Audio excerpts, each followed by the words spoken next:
नमस्कार, शाम के 7 बजने को है, वक्त है देश तक का। आपके साथ मैं हूं चित्रा त्रिपाठी। खबरों की शुरुआत करते हैं दिल्ली एनसीआर में दाखिल टिड्डियों के उस दल की खबर से जिन्होंने फसलों को भारी नुकसान पहुंचाना शुरू कर दिया है। गुरुग्राम में टिड्डियों की टोली दिखी तो दिल्ली ने भी इमरजेंसी मीटिंग बुला ली। इसके पहले गुरुग्राम में लाखों टिड्डियों ने हड़कंप मचा दिया। देखिए,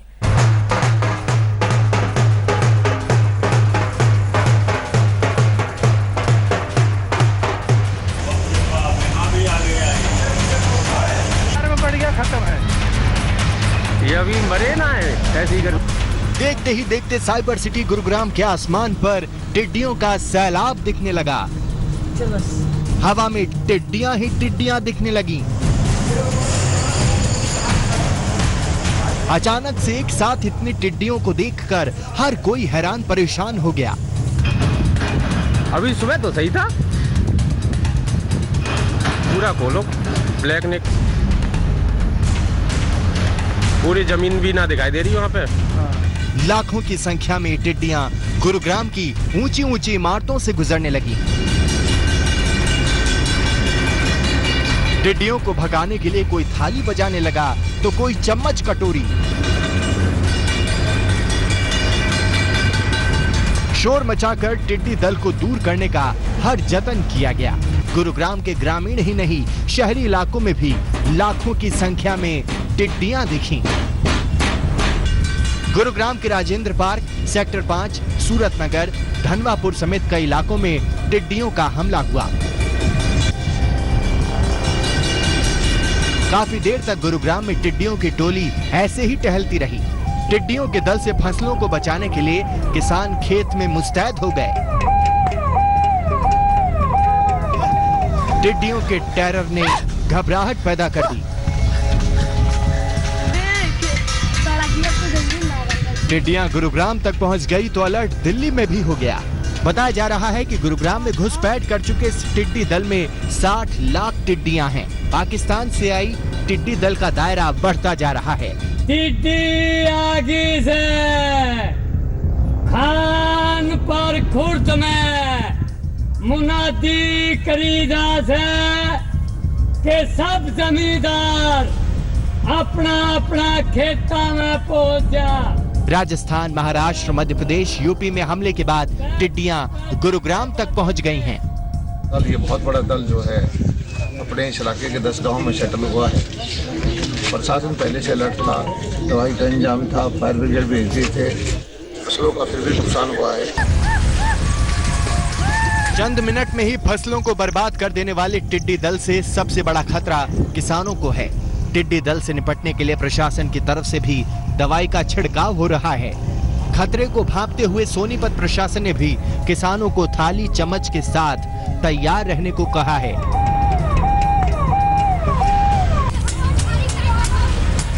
यूपी के सुल्तानपुर में भी टिड्डी दल का हमला हुआ। प्रशासन भी टिड्डी दल को देखकर सक्रिय हो गया है। फसलों को टिड्डी दल के अटैक से बचा लिया गया। सुशांत मेहरा, गुरुग्राम, आज तक। दिल्ली एनसीआर में न सिर्फ गुरुग्राम बल्कि फरीदाबाद, ग्रेटर नोएडा और झज्जर में भी टिड्डियों ने जबरदस्त तरीके से हमला बोला। ये अलग अलग तस्वीरें आपके सामने हैं। खेतों में लगी फसल पर खतरा बढ़ चुका है। हालांकि लोग थाली पीटकर और पटाखे फोड़कर टिड्डियों को भगाने की कोशिश कर रहे हैं, लेकिन डर है कि कहीं उनकी मेहनत पाकिस्तान से आए लाखों टिड्डी चट न कर जाए।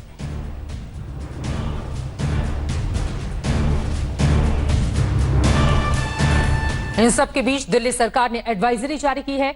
दिल्ली के सभी जिलों के डीएम हाई अलर्ट पर हैं। दमकल विभाग के साथ ही सामंजस्य बनाने के निर्देश दिए गए हैं। प्रशासन कीटनाशक के छिड़काव की व्यवस्था करे और दिल्ली के गांव में स्टाफ की तैनाती के निर्देश भी दिए गए हैं। ये देखिए, दिल्ली सरकार की एडवाइजरी में जो बड़ी बातें लिखी गई हैं वो हम आपको दिखा रहे हैं। प्रशासन कीटनाशक की व्यवस्था करे, दिल्ली के गाँव में स्टाफ की तैनाती का निर्देश भी जारी किया गया है। इसके साथ ही ऊंची आवाज और शोर से टिड्डियों को हटाया जाए। जब ऊंची आवाज होती है और वहां पे शोर किया जाता है तो टिड्डी भाग जाते हैं। लोग अपने दरवाजे और खिड़कियों को बंद रखें। बाहर रखे पौधे को प्लास्टिक से कवर करें ताकि उसको ये टिड्डी दल नुकसान न पहुंचाएं। वहीं पीपीई किट पहनकर रात में छिड़काव करें। छिड़काव की जो बात सामने आई है, टिड्डियों के आक्रमण से बचने की ये कोशिश के तहत दिल्ली सरकार की एडवाइजरी, जिसकी बड़ी बातें हम आपको बता रहे थे। उधर दिल्ली के छतरपुर इलाके में राधा स्वामी सत्संग भवन में देश के सबसे बड़े कोविड सेंटर की आज से शुरुआत हो गई, लेकिन उद्घाटन को लेकर दिल्ली और केंद्र के बीच श्रेय की सियासत ऐसी भड़की कि उद्घाटन को निरीक्षण का नाम देना पड़ा। उद्घाटन से पहले ही सियासत के लपेटे में आ चुका भारत का सबसे बड़ा कोविड केयर आखिरकार कोरोना मरीजों की देखभाल के लिए तैयार है।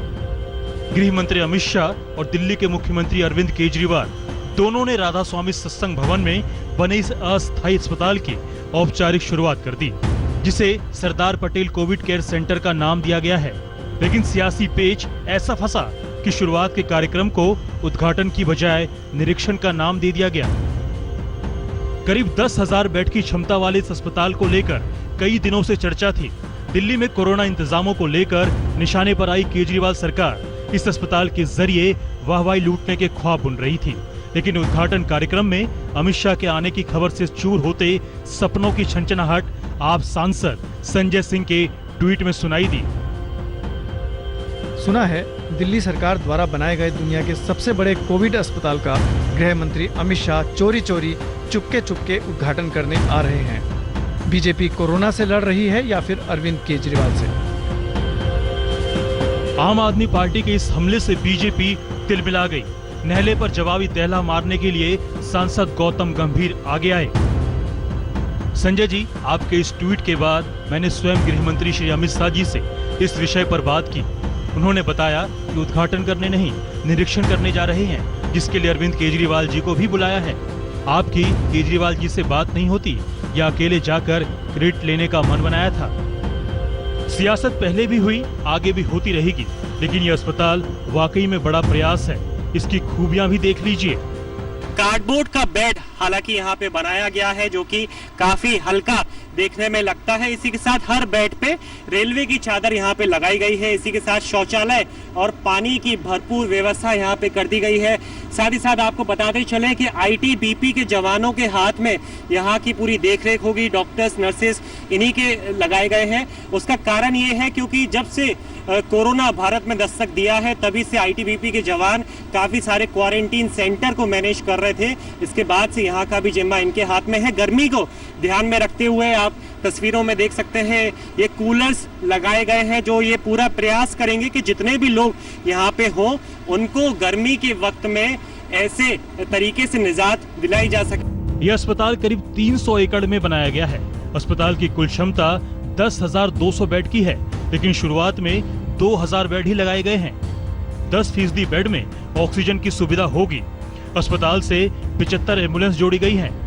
स्वास्थ्य कर्मियों की तैनाती और देखरेख का जिम्मा आईटीबीपी संभालेगी। दिल्ली के अस्पतालों में कोरोना मरीजों की दुर्दशा और बेड न मिलने के चलते कुल मरीजों की मौत की खबरें अभी भी लोगों के जहन में है। बेड के लिए जूझते दिल्ली के मरीजों के लिए यह अस्पताल निश्चित तौर पर बड़ी राहत साबित होगा। दिल्ली से निखिल लखवानी के साथ आज तक ब्यूरो। दिल्ली में आंकड़े जिस तरह से लगातार बढ़ते हुए चले जा रहे हैं, उन सब के बीच कम से कम इस कोविड सेंटर की ओर से एक राहत दी गई है, लोगों को एक भरोसा पैदा किया गया है। लेकिन आगे बढ़ते हुए आपको बताते हैं कि देश भर में अब तक कोरोना की जो रफ्तार है वो कहां पर जाकर पहुंची है। सबसे पहले बात बीते 24 घंटे की कर लेते हैं। 18,552 कुल केस सामने आए हैं बीते 24 घंटे में। हालांकि अच्छी खबर भी है, 10,224 लोग ठीक हुए हैं, जबकि 384 लोगों की मौत हुई है कोरोना की वजह से। अगर पूरा ओवरऑल अब तक का आंकड़ा देखें कोरोना का, 5,08,953 है।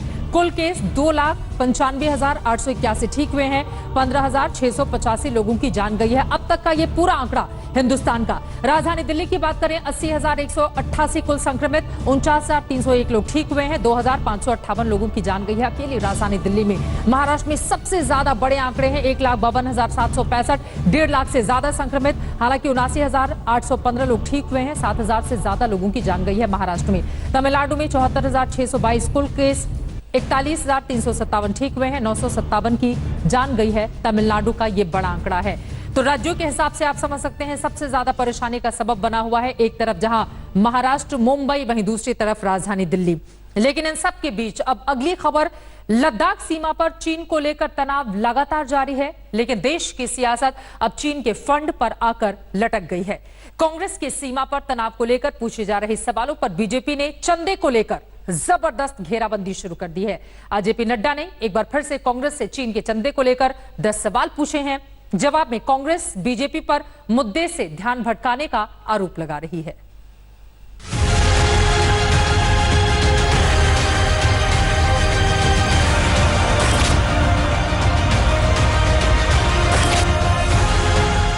न वहां कोई हमारी सीमा में घुस आया है, न ही कोई घुसा हुआ है, न ही हमारी कोई पोस्ट किसी दूसरे के कब्जे में है। चीन के साथ लद्दाख सीमा पर तनाव ने देश की सियासत का पारा गर्म कर रखा है। चीन को लेकर सर्वदलीय बैठक में प्रधानमंत्री नरेंद्र मोदी का बयान कांग्रेस को हजम नहीं हो रहा। कांग्रेस के सवालों की बौछार के बीच बीजेपी का कांग्रेस को फंड के फंडे में घेरने का सिलसिला जारी है। आपने सत्ता में रहते हुए क्या क्या काम किया और किस तरीके से आपने देश के विश्वास के साथ विश्वासघात किया है, उसकी जानकारी लेना चाहता है। बीजेपी अध्यक्ष जेपी नड्डा ने राजीव गांधी फाउंडेशन में चीन के चंदे को लेकर यूपीए को कटघरे में खड़ा कर दिया। नड्डा के आरोपों का अब पूर्व वित्त मंत्री पी चिदम्बरम ने जवाब दिया है। आरजीएफ को 15 साल पहले मिले चंदे का मोदी सरकार के तहत 2020 में चीन के भारतीय क्षेत्र में घुसपैठ करने से क्या लेना देना है? मान लीजिए कि आरजीएफ 20 लाख रुपए लौटा देती है, तो क्या प्रधानमंत्री नरेंद्र मोदी देश को भरोसा दिलाएंगे कि चीन अपना अतिक्रमण खाली करेगा और पूर्व की यथास्थिति बहाल करेगा? नड्डा जी, वास्तविकता के धरातल पर आइए, अर्धसत्य वाले अतीत में मत रहिए। कृपया भारतीय क्षेत्र में चीनी घुसपैठ पर हमारे सवालों के जवाब दीजिए।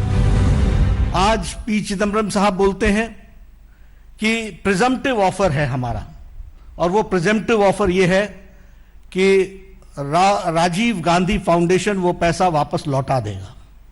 सबसे पहली बात तो यह है कि अगर पूर्व वित्त मंत्री जो खुद बेल पर हो, हम समझ सकते हैं व्हाट आर द क्रेडेंशियल्स, लेकिन उसके द्वारा यह स्वीकारना होगा, इट इज एन एक्सेप्टेंस। मैं समझ नहीं पा रहा हूं, जितनी शिद्दत से कांग्रेस या विपक्ष को डेमोनाइज और डिनाइग्रेट करने में लगे हुए हैं नड्डा साहब या पूरी की पूरी बीजेपी, अगर उतनी शिद्दत, पैशन और कमिटमेंट के साथ सरहद के सवालों को हल करने में लगाया होता, डिप्लोमेसी को ट्रायल बैलून से निकाला होता, तो मुल्क अपने आप को महफूज समझता। उधर शिवसेना भी चंदे की राजनीति को लेकर कांग्रेस के बचाव में नजर आई। शिवसेना ने मुखपृष्ठ सामना में लिखा कि यह वक्त राजनीति करने का नहीं बल्कि चीन को जवाब देने का है। विदेश से कई पार्टियों ने पैसे लिए हैं, ऐसे में ये कोई नहीं कह सकता कि वो दूध का धुला हुआ है। राजीव गांधी फाउंडेशन को चीनी राजदूत की तरफ से दान में जो पैसे मिले, उसका खुलासा करने से क्या चीन अपनी सेना वापस ले लेगा? चीन पीछे हट गया है और तनाव कम हो गया है। अब इस झूठ का पर्दाफाश हो चुका है। उधर कांग्रेस चीन की सीमा को लेकर सरकार पर लगातार सवालों के बम दाग रही है। आपका खिलाफ जो है, जो ओपोनेंट है, उसको आप गुमराह कर, झूठ बोल के, ताकि उसको लगे कि आप तो बात कर ही नहीं रहे, आप तो अपनी हिफाजत कर रहे। फंड के चीनी फंडे को लेकर खींचतान का दौर जारी है। कांग्रेस सरकार पर चीन सीमा के तनाव को लेकर सवाल कर रही है, तो मोदी सरकार कांग्रेस को चीन से लिए हुए फंडे को लेकर घेर रही है। आज तक ब्यूरो।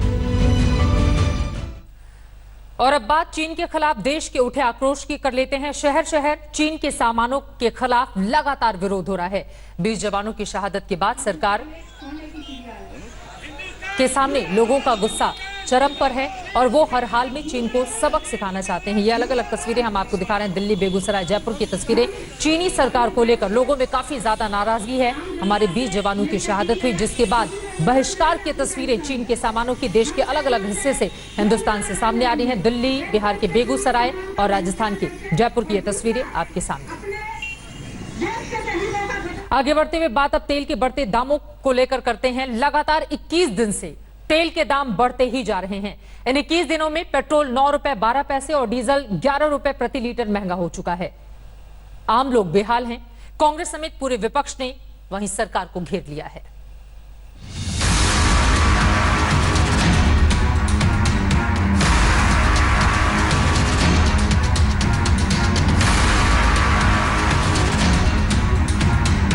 एक तो कोरोना की मार, ऊपर से धंधा मंदा। अनलॉक होने के बावजूद बाजारों से रौनक गायब। अब रही सही कसर तेल की वसूली ने पूरी कर दी। आम आदमी क्या करेगा, कर भी क्या सकता है। सरकार को कोसेगा, सिर पीट पीट कर रह जाएगा। सब्जियों के दाम भी बढ़ेंगे, महंगाई भी बढ़ेगी, सब कुछ इसी से बढ़ रहा है। गरीब आदमी तो मरे। गवर्नमेंट कुछ कर रहा ही नहीं है, कुछ तो करना चाहिए गवर्नमेंट ने, यही मांग है। सामान्य मानुस क्या करेगा इसके लिए? आम आदमी की जिंदगी खत्म हो चुकी है, फर्क थोड़ी पड़ेगा, खत्म हो गई वो। लगातार 21वें दिन पेट्रोल और डीजल के दाम में बढ़ोतरी हुई है। पेट्रोल के दाम में 25 पैसे प्रति लीटर, जबकि डीजल के मूल्य में 21 पैसे प्रति लीटर की वृद्धि की गई है। दिल्ली में पेट्रोल 80 रुपए 38 पैसे प्रति लीटर, तो वहीं डीजल के लिए 80 रुपए 40 पैसे प्रति लीटर की दर से भुगतान करना पड़ेगा। मुंबई में पेट्रोल 87 रुपए प्रति लीटर और डीजल की कीमत 78 रुपए 71 पैसे पर पहुंच गई। कोलकाता में पेट्रोल 82 रुपए 5 पैसे प्रति लीटर और डीजल का दाम 75 रुपए 52 पैसे प्रति लीटर हो गया है। चेन्नई में पेट्रोल 38 रुपए 59 पैसे प्रति लीटर और डीजल के लिए 77 रुपए 61 पैसे प्रति लीटर खर्च करने होंगे। इन 21 दिनों में पेट्रोल 9 रुपए 21 पैसे और डीजल 11 रुपए प्रति लीटर महंगा हो चुका है। कांग्रेस समेत तमाम विपक्षी दल सरकार को घेर रहे हैं। वाराणसी में बैलगाड़ी से बांधकर ऑटो चलाई गई। अलीगढ़ में समाजवादी पार्टी के कार्यकर्ताओं ने ट्रैक्टर को खींचा। बेंगलुरु में एनएसयूआई ने शव यात्रा निकाली। चंडीगढ़ में कांग्रेस ने सड़क पर उतरकर प्रदर्शन किया। कानपुर में आम आदमी पार्टी ने वाहनों की शव यात्रा निकाल दी। बीजेपी जब सत्ता से बाहर थी तो पेट्रोल की कीमतों के बढ़ने पर ऐसे ही प्रदर्शन किया करती थी, लेकिन आज बीजेपी सत्ता में है और पेट्रोल की बढ़ी हुई कीमतों पर उसकी बोलती बंद है। दुनिया में कहीं नहीं है, हिंदुस्तान में आजादी के बाद कभी ऐसा नहीं हुआ। पेट्रोल डीजल का दाम बराबर कर दिया इन्होंने। डीजल किसके उपयोग की चीज है? किसान के, ट्रैक्टर चलाने वाले के, पंपिंग सेट चलाने वाले के, गरीब आदमी के। पहले ही लोग जो बेरोजगार हो गए हैं, पैसा नहीं है खाने को, महंगाई चरम सीमा पर है, ऊपर से तेल, पेट्रोल, डीजल की कीमतें जो हैं बेतहाशा बढ़ाई जा रही है। इससे किसान, व्यापारी सब तबाह है, आम नागरिक तबाह है। सोनिया गांधी ने प्रधानमंत्री को चिट्ठी लिखकर कोरोना काल में तेल के दाम बढ़ाने को तकलीफ देने वाला बताया। राहुल ने इसे जनता से वसूली करार दिया। आरोप यह है कि जब कच्चे तेल की कीमत कम है तो फिर सरकार इसका फायदा आम लोगों को क्यों नहीं देती। अब सवाल उठता है कि कोरोना से पूरी तरह चरमराई व्यवस्था में ये वसूली क्या जायज है? आज तक ब्यूरो। तेल की कीमतों को लेकर सरकार के खिलाफ घेराबंदी लगातार जारी है, तो वहीं आपको बता दें चीन के मुद्दे को लेकर सरकार और विपक्ष में आरोप प्रत्यारोप का दौर जारी है। इन सब के बीच देश के पूर्व रक्षा मंत्री और महाराष्ट्र के पूर्व सीएम शरद पवार की बड़ी प्रतिक्रिया सामने आई है चीन के मुद्दे पर। चीन पर राहुल के आरोप पर शरद पवार ने प्रतिक्रिया दी है। उनकी ओर से कहा गया है कि 1962 में क्या हुआ हमें नहीं भूलना चाहिए।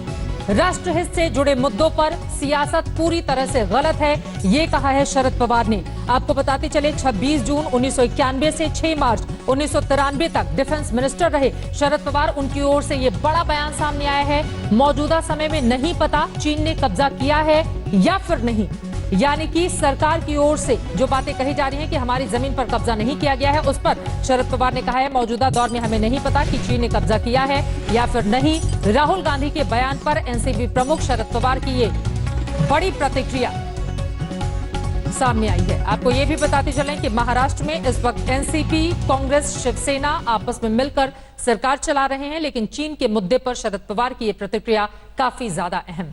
उधर राजस्थान की गहलोत सरकार महाराणा प्रताप की विरासत को लेकर सवालों में घिर गई है।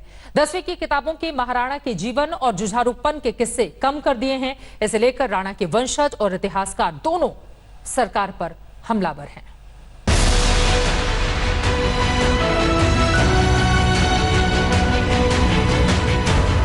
घास की रोटी और चेतक की छलांग, मेवाड़ के महाराणा के जुझारू व्यक्तित्व को इसी अंदाज में पहचान कर देश की कई पीढ़ियां बड़ी हुई, लेकिन जिस मिट्टी के लिए महाराणा प्रताप ने मुगलों के खिलाफ जिंदगी भर युद्ध लड़ा, उस मिट्टी में राणा के रक्त की लालिमा मध्यम पड़ने लगी।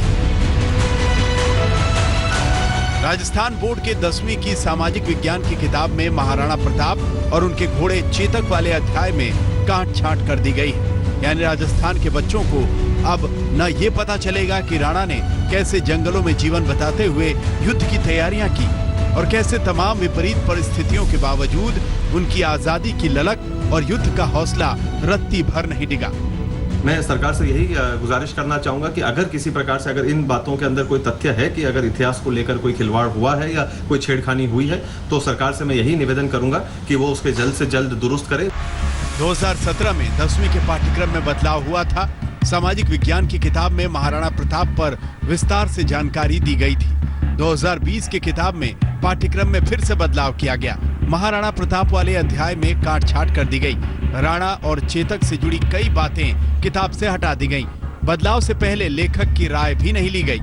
जो मेरा मूल लेखन था, उस मूल लेखन में मान सिंह जो कि मुगल सेना का नेतृत्व कर रहा था और उसके ऊपर प्रताप के द्वारा जो आक्रमण किया जाता है और वो हाथी के ओहदे में छुप करके मान सिंह अपनी प्राण रक्षा करता है, लेकिन उसका जो वर्णन था वो सारा वर्णन, उस घटना का वर्णन उन्होंने इसमें से हटा दिया, जिसकी सहमति मेरे से नहीं ली गई थी। इतिहासकार और महाराणा के वंशज दोनों गहलोत सरकार के इस फैसले पर सवाल उठा रहे हैं। ऐसे में मुश्किल दौर में जब नई पीढ़ी को हिम्मत और हौसले का पाठ ज्यादा से ज्यादा पढ़ाने की जरूरत है, तब गहलोत सरकार को किताब में काट छाट करने की क्या जरूरत आन पड़ी, वो भी तब जबकि पाठ्यक्रम में बदलाव हाल ही में हुआ था। प्रताप सिंह राठौड़, उदयपुर, आज तक। उधर पाकिस्तान ने एक बार फिर से करतारपुर बॉर्डर खोलने का फैसला लिया है। पाकिस्तान ने अपनी तरफ से इच्छा जताई है कि वो 29 जून से करतारपुर बॉर्डर खोलना चाहता है।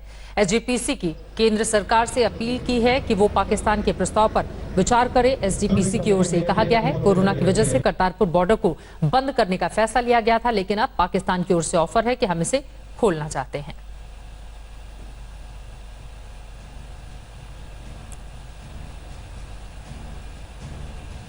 पाकिस्तान का करतारपुर बॉर्डर खोलने का ये प्रस्ताव, अब इस पर देश की सरकार का क्या जवाब रहता है, ये देखना काफी ज्यादा महत्वपूर्ण होगा। हालांकि पिछले साल हमने देखा था कि किस तरह से करतारपुर बॉर्डर खोलने के बाद वहां पर श्रद्धालुओं का जत्था पहुंचा था दर्शन के लिए।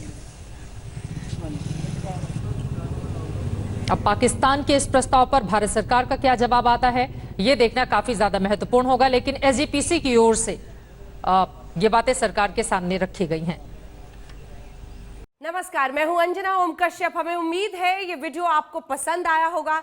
लेटेस्ट खबरों के लिए यूं ही देखते रहिए आज तक, और इस वीडियो के पसंद आने पर लाइक, शेयर एंड सब्सक्राइब करना ना भूलें।